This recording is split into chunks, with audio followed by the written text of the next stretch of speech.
Yeah. 10 p.m. Dinner was hours ago. But your Great Dane is pacing the living room, drooling profusely, staring at his own ribs and trying to vomit. Right. He's dry heaving violently, but absolutely nothing is coming out. And I mean, the tension in that living room is just palpable because one person wants to wait it out, think, maybe it's just something he ate. Yeah, exactly. But someone else remembers reading the specific breed risks for giant, deep-chested dogs. And they don't wait for second opinion. They just grab the keys, load them in the car, and speed to the emergency vet. Wow. And that decision, made entirely on a gut feeling and like a few subtle signs, ends up saving that dog's life. And the most striking detail from this story in our sources today is that as they were rushing out the door, the dog's belly didn't even look swollen. Right. There was no giant, tight balloon stomach. They went anyway. Yeah. So, welcome to today's deep dive. We're getting into a comprehensive veterinary text detailing the very unique health landscape of giant breed dogs, specifically Great Danes. Yeah, and the mission today is crucial. We are not here to induce panic or, turn you into a paranoid armchair vet. Definitely not. As the source emphasizes, breed risk is not destiny. A genetic predisposition doesn't mean every cough or awkward step is a total catastrophe.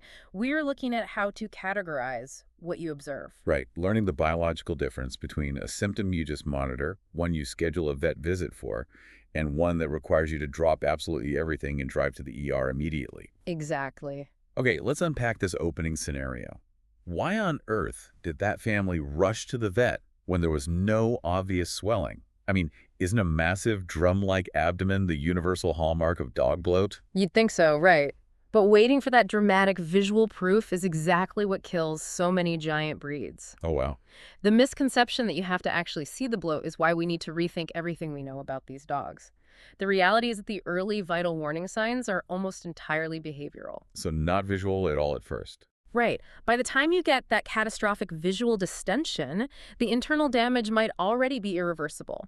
And this rule of, unlearning our visual assumptions applies to the stomach, the heart, the skeletal system, and even how these dogs process pain. Which takes us directly into the condition that family was racing against, right?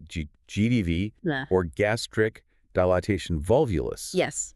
Dilatation is the stomach filling with gas, expanding painfully. Volvulus is when that heavy, gas-filled stomach actually twists on its axis. And that twist is the mechanical nightmare here. When the stomach flips, it pinches off both the entrance and the exit. So it's completely sealed. The esophagus is sealed shut. That is biologically why the dog is dry heaving and drooling so much. I mean, they are incredibly nauseous from the stretching tissue, and their body is desperately signaling them to vomit to relieve the pressure. But physically, nothing can get past that twist. Exactly. The saliva just pools in their mouth and pours out. So they are trying to purge, but the door is completely locked.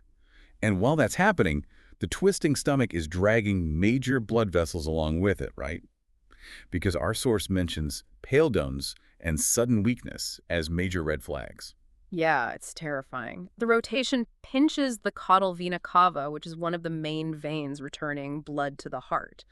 Blood flow is abruptly and severely restricted. Wait, so the pale gums happen because the dog is actively going into circulatory shock. Their blood pressure is just plummeting. The heart isn't getting enough return blood to pump, and oxygen is being starved from the rest of the body. That's horrifying. It is. The stomach tissue itself actually starts dying within hours from lack of blood flow, releasing toxins right into the bloodstream. It's this rapid, cascading, systemic failure. This explains why waiting for the classic balloon belly is a terrible idea. I mean, you're waiting for the gas to expand so much that it bulges out of the rib cage while the dog is already in circulatory shock. Exactly. You don't have time for that. You'll rarely see the pacing, the dry heaving, the abdominal guarding, and the pale gums all at exactly the same time. If you see the pacing and the unproductive retching, that's enough. You just go. And the source is incredibly stern about the do-nots here. Mm-hmm. Do not offer food or water to settle the stomach. Yeah, it will just get trapped and increase the pressure. Right. And do not walk them hoping they will pass gas, because the exit is literally pinched shut. Do not massage the belly. Do not give human antacids. And never, ever try to induce vomiting with hydrogen peroxide. Oh, absolutely not. If the stomach is twisted, forcing spasms against a closed esophagus can literally rupture the stomach entirely. So your only job is transport to the ER, where they can decompress the stomach and go into surgery. Yes, exactly. Now, speaking of surgery, The text spends a lot of time on preventive gastrobexy, stomach tacking. A lot of people think if they get this done, their dog is totally immune to bloat. That's a huge misconception. Right, because if you think about the mechanics, so getting a gastropexy is basically like wearing a seatbelt. Oh, I like that. Yeah, prevents you from flying through the windshield, meaning the stomach won't twist, but you can still get terrible whiplash, meaning the stomach can still get distended and you still need the emergency room. That is a perfect analogy.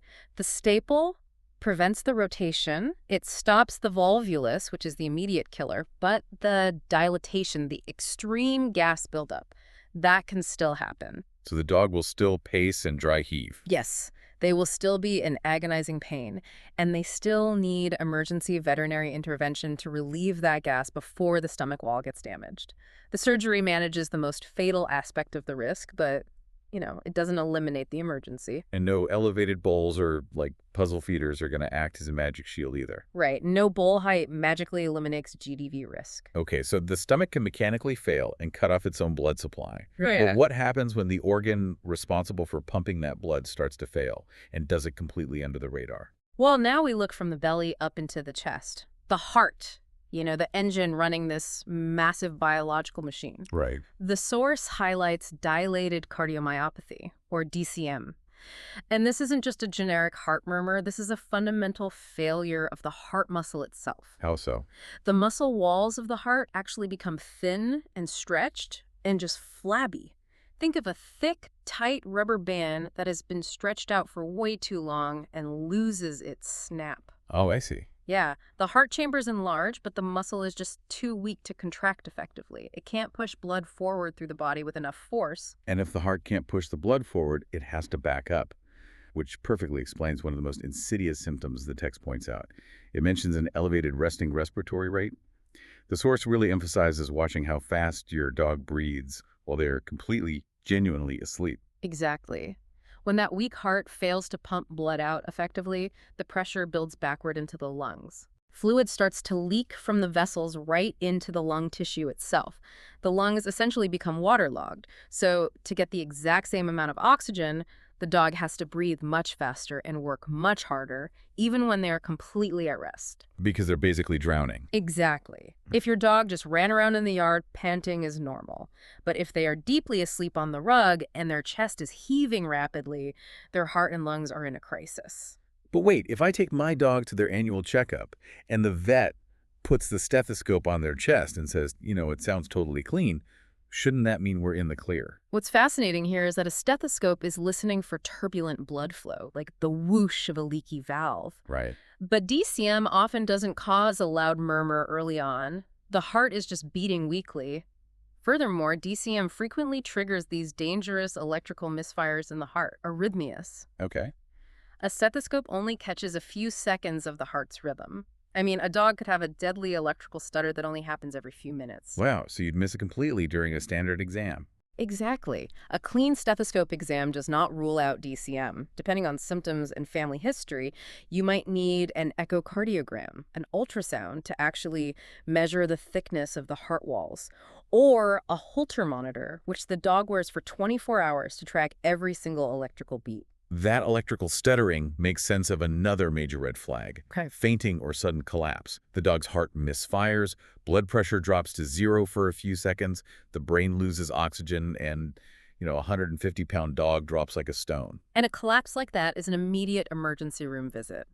Do not post a video of it in a Facebook group asking for advice. Never diagnose a collapse from a video. Right. While it could be an arrhythmia from DCM, it could also be a ruptured mass causing internal bleeding, a severe neurological event, or heat stroke.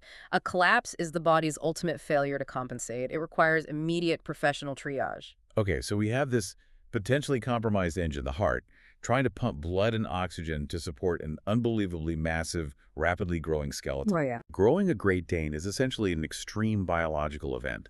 They are adding huge amounts of bone mass in a matter of months. And our source draws a very hard line between a normal, uncoordinated giant puppy and actual orthopedic disease. The sheer physics of their growth means their joints and bones are under immense stress. Take hypertrophic osteodystrophy, or HOD. This isn't just a puppy being clumsy because their limbs are too long. Right, it's much more severe. This is severe inflammation and disrupted blood flow right at the growth plates, the soft areas at the ends of the long bones where new tissue is being generated. The text mentions the growth plates are actually swollen and hot to the touch. The dog might even have a fever and stop eating completely. That's a systemic inflammatory response, not just growing pains. Exactly, and you have to intervene medically to manage the pain and inflammation before it causes permanent deformity and how that bone develops. You can't just wait it out. And then we look at a widely known issue like hip dysplasia. We know this is when the ball and socket of the hip joint don't fit together perfectly. They become loose, they grind, and arthritis sets in. But the source brings up a really fascinating disconnect between what an X-ray shows and what the dog actually feels. Yeah, this is so important. You cannot diagnose the severity of hip dysplasia by simply watching a dog walk, or conversely, just by looking at an X-ray. Really? Yeah. Some dogs have X-rays that look catastrophic, like the joint is completely shallow and arthritic, yet the dog is running around with seemingly high quality of life because their surrounding muscle mass is stabilizing the joint. Oh, that makes sense. And other dogs have only mild changes on the X-ray but are in debilitating daily pain. The vet has to treat the dog in front of them, not just the picture on the light box. Which brings us to the most ominous orthopedic risk mentioned, osteosarcoma or bone cancer. Giant breeds are unfortunately highly predisposed to this, and the biology of how it presents is just terrifying. It really is. The tumor forms inside the bone, destroying the healthy bone tissue from the inside out and replacing it with weak, cancerous tissue. And that structural destruction is exactly why the very first symptom is almost always just a mild, persistent limp. The bone is literally aching from the inside. Which is why the source is so adamant about not ignoring a limp in a giant breed. You can't just enforce strict rest for 3 days, see the limp slightly improve, let them run again, and then repeat the cycle for months. No, absolutely not. Because if it's bone cancer, the bone is actively being hollowed out. The structural integrity is gone.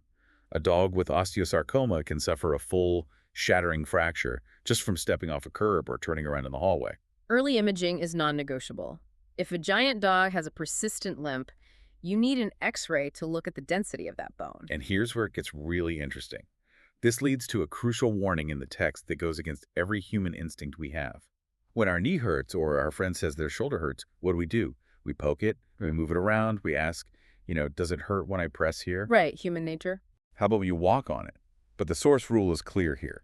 Never try to test a giant dog's injured limb by forcing them to exercise to see how bad it is, and never massage a painful, swollen area on a bone. Never massage it. Wow. Yeah, if that swelling is a tumor or a microfracture, aggressively massaging it or forcing weight onto it can be the exact trigger that causes the bone to fully snap. Your job is to keep them strictly confined and get them to a vet. Got it. So if the bones and joints are the scaffolding of this massive machine, the nervous system is the wiring. Yes, perfect transition. What happens when the hardware is technically fine, but the electrical signals from the brain are getting bottlenecked before they even reach the legs? Well, this is the neurological puzzle of giant breeds. The source highlights cervical spondylomyelopathy, which is commonly known as Wobbler syndrome. Right. To understand Wobblers, you have to picture the spinal cord traveling down from the brain, right through the center of the vertebrae in the neck. In Wobblers, either the bones in the neck malform or the discs between them bulge upward. The canal narrows, physically compressing the spinal cord. So it's basically pinching the main fiber optic cable. Yes. And because it's happening way up in the neck, it disrupts the signals traveling all the way down to the limbs, most noticeably the back legs, because those nerves are located on the outer edges of the spinal cord and take the brunt of the compression. So the brain is telling the back left foot to step forward, but the message gets garbled. Exactly. This leads to that classic wobbly presentation. The dog looks slightly drunk. They take these strangely wide stances just to avoid tipping over. They might even cross their back feet over one another while walking because they literally don't know where their feet are in space. It's a profound loss of proprioception. And one of the most clever diagnostic clues the source gives is something you can check right in your living room. Look at the dog's paws. Just kick the paws. Specifically the nails. If the nails on the middle toes of a back paw are wearing down flat, or the fur on the top of the toes is scraped away, the dog is knuckling. Knuckling? Yeah, they aren't lifting their foot high enough during the stride because the nerve signal is weak, so they drag the top of the paw on the concrete. that isn't a grooming issue, it's a massive neurological red flag. Okay, but if neurological issues like wobblers and orthopedic issues like arthritis both cause weakness and limping, how on earth is an owner supposed to tell them apart at home? They both cause a weird walk. If we connect this to the bigger picture, you aren't supposed to. That is the critical takeaway here. Oh, really? An owner cannot definitively differentiate between complex orthopedic pain and a neurological deficit. Your job is purely observational. Just notice the change. Yes, you notice the... And an X-ray often isn't enough, right? An X-ray shows the bones of the neck, but it doesn't show the soft spinal cord inside. You often need an MRI or a CT scan to actually see the physical compression. Right, which leads to the source's most urgent warning regarding neck and back issues. Yeah. Absolutely no DIY physical therapy, None. no home neck stretches, no aggressive pulling on collars, and absolutely no unprescribed chiropractic adjustments. Wow, so no chiropractors. If the spinal canal is already dangerously narrow, twisting that neck could sever the remaining cord function entirely, basically paralyzing the dog. That is terrifying. So we've established that owners shouldn't try to diagnose a twisted stomach, a failing heart, bone cancer, or spinal compression at home. But that leaves a glaring question. Yeah. How do you even know your giant dog is sick in the first place? I mean, if they have this stoic nature, how are they communicating pain? Well, giant breeds rarely give you the satisfaction of a clear yelp or a whine when they're hurting. Instead, they broadcast pain through subtle behavioral shifts. Behavioral shifts. A dog in chronic pain will show a generalized reduction in enthusiasm. They might pant heavily while just lying on the couch, which is their body dealing with the stress hormones of pain. They might suddenly avoid being touched, ducking away from a hand, or they could swing the opposite way and become intensely clingy. They might even growl when you try to put their harness on or physically manipulate them. And this is where so many owners get it wrong, right? We tend to anthropomorphize this as defiance. Oh, absolutely. They think, oh, he's just being stubborn today. If your historically compliant, easygoing dog suddenly refuses to jump into the back of the SUV or growls when you press on his hindquarters, your immediate response should not be harsher training or punishment. It is exactly like a toddler throwing a tantrum on the supermarket floor. A 2-year-old doesn't have the vocabulary or the emotional regulation to explain that they have a blinding earache, so they just melt down. Right. It's like trying to figure out why a toddler is acting out. They don't have the vocabulary to say my ear hurts, so they just throw a tantrum. In a giant dog, that tantrum might be refusing to get in the car. Exactly. When a giant dog refuses to walk up the stairs, that refusal is their tantrum. It is their only way of saying their hips are on fire. And the text outlines some other great routine checks to catch these quiet issues early. Eye squinting is a big one eye. Pain escalates incredibly fast in dogs and can mean huge pressure changes in the eye. Yeah, that escalates so fast. Skin checks are easier on Great Danes because of their short single coats, so run your hands over them to feel for lumps or scabs. And teeth. A dog will happily crunch dry kibble on a shattered tooth with an exposed nerve. You have to physically open their mouth and look. And don't forget the tail. The tail is another huge vulnerability. A Great Dane's tail is a massive, heavy whip. When they get excited and bash it against a doorframe, they can split the skin open. Ouch. But the source explicitly warns against trying to tape or bandage a tail injury yourself. It is incredibly easy to wrap it too tight, cut off the blood supply to the tip of the tail, and cause the tissue to necrotize and die, leading to amputation. Oh man, don't bandage the tail at home.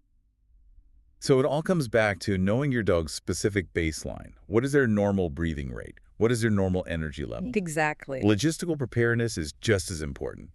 Figure out now which car the dog fits in. The time to figure out if you can physically lift a 150-pound dog is not when they collapse at 2 a.m. You need a ramp now.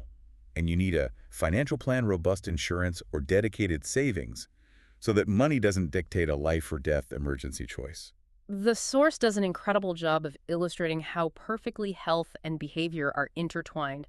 Like, let's look back at our opening story from the waiting room. Okay, yeah. A pacing dog isn't restless. He has a twisted stomach. A growling dog isn't suddenly aggressive. She has bone cancer. A dog lying down halfway through a walk isn't lazy. His heart is failing. But we have to balance that out. Right. A dog that rushes the front door, barks his head off at the delivery driver, and refuses to let go of the shoe he stole from the closet. That's not a medical crisis. Right, no. That is just a healthy, emotional, slightly obnoxious giant dog who needs some training boundaries. Not every behavioral quirk is a disease. Exactly right. You have to monitor the baseline, know what's normal, Document the abnormal, safely record changes, and match your response to the severity of the symptoms, and never reach for human pain medication to guess at a solution. So before we wrap, we always want to leave you with something to chew on. Our sources discuss screening breeding dogs to try and prevent these diseases from staying in the gene pool. Yeah. But when you look at the sheer weight of what we've talked about today, the failing hearts, the compressed spines, the hollowing bones, the twisting stomachs, This raises an important question for you to mull over. Does our modern definition of a breed standard for giant dogs inherently set them up for these massive physiological trade-offs? it's a tough question. It really is. By intentionally breeding for this immense, exaggerated size, does loving a giant breed mean we have to accept that we are asking their biology to do something fundamentally at odds with nature? It really makes you rethink what it means to love a giant breed. Thank you for joining us on this deep dive into the complex hidden biology of these massive animals. Keep observing those subtle signals, stay curious, and we will catch you on the next deep dive.